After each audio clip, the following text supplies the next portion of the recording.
पवित्र परिवारों की संरक्षिका संत मरियम थ्रेसिया। संत मरियम थ्रेसिया का जन्म 26 अप्रैल 1876 में त्रिशूर जिले के एक छोटे से गांव पुदुनचेरा में हुआ था। वे एक समृद्ध परिवार से थी और उन्हें हर प्रकार की सुख सुविधा प्राप्त थी। उनके पिता का नाम थामन एवं माता का नाम तांडम्मा था। बाल्यावस्था से ही थ्रेसिया ईश्वर भक्ति में लीन रहा करती थी। जब थ्रेसिया की उम्र 8 वर्ष की थी, एक रात जब थ्रेसिया को नींद नहीं आ रही थी, उस समय वह उठकर बाहर जाती है और प्रार्थना करती है। बालक यीशु के दर्शन उसे प्राप्त होते हैं और बालक यीशु थ्रेसिया के साथ खेलने लगते हैं। एक दिन जब थ्रेसिया पाठशाला में मिस्सा बलिदान की पुस्तक छिपाकर पढ़ रही थी, गुरुजी की नज़र उन पर पड़ती है और कहते हैं, तुम्हें तो मैंने कल ही अक्षरों का ज्ञान दिया था, तो फिर तुम पढ़ना कैसे सीख गई? तब मरियम थ्रेसिया कहती है, माँ मरियम ने मुझे पढ़ना सिखलाया है। एक दिन थ्रेसिया की माँ ने उससे पूछा कि तुम्हें रोजरी करना किसने सिखलाया?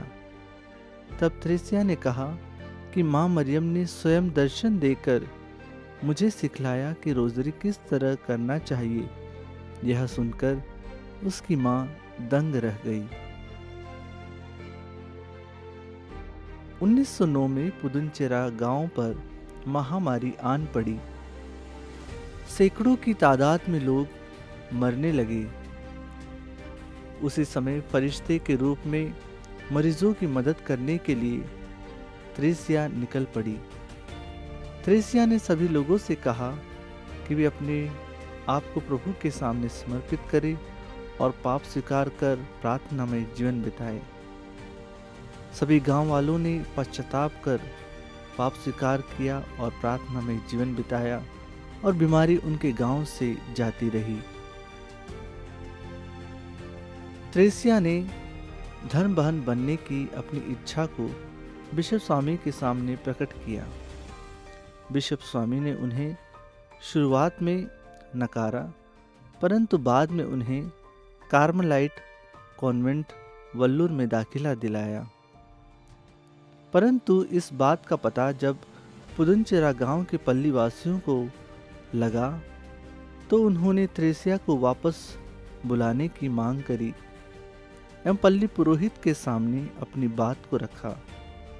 पल्ली पुरोहित थ्रेसिया को वापस लाने के लिए धर्माध्यक्ष से बात करने गए और उन्हें वापस लाने का निर्णय किया। जब थ्रेसिया गांव में वापस आई, तो गांव वालों ने उनके लिए एकांत भवन का निर्माण किया। सभी गांव वालों ने मिलकर जमीन और आर्थिक रूप से उनकी मदद की। 1914 में एकांत भवन में संत थ्रेसिया और उनके 3 साथी प्रार्थना में जीवन बिताने लगे। बिशप ने उन्हें व्रत देते हुए मरियम थ्रेसिया नाम दिया। उसके पश्चात उन्हें पवित्र परिवार के दर्शन भी हुए। भारत के केरल राज्य में 14 मई 1914 में होली फैमिली संस्था की स्थापना हुई। मदर मरियम थ्रेसिया के जीवंत आदर्शों पर चलते हुए कई बालिकाओं ने सिस्टर बनने का निर्णय लिया। इसी के चलते उन्हें एक और कॉन्वेंट बनाने की आवश्यकता हुई। एक बार मदर मरियम थ्रेसिया महाराजा राम वर्मा 11वें से मिलने के लिए कोच्चिन गई। उनके साथ उनकी एक और सिस्टर थी। 2 दिन की कठिन यात्रा के बाद वे राजा के महल पहुंची। उन्हें जब पता चला कि राजा बीमार है, तो उन्होंने राजा के लिए दवाई बनाई और प्रार्थना के बाद राजा को दे दी। चमत्कारिक रूप से राजा उसी समय चंगे हो गए। और राजा ने उन्हें आर्थिक रूप से एवं कई प्रकार की मदद प्रदान की। मरियम थ्रेसिया ने प्रभु के पवित्र घावों को अपने हाथों, अपने सिर एवं पांवों में ग्रहण किया।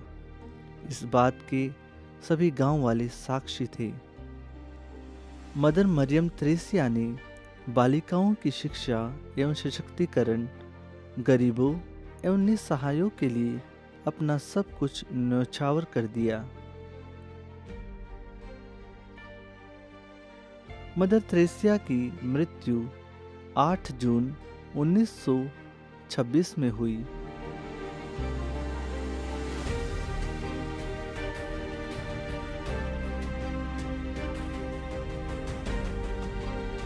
मदर थ्रेसिया को संत पिता जॉन पॉल द्वितीय ने 9 अप्रैल 2000 में धन्य घोषित किया।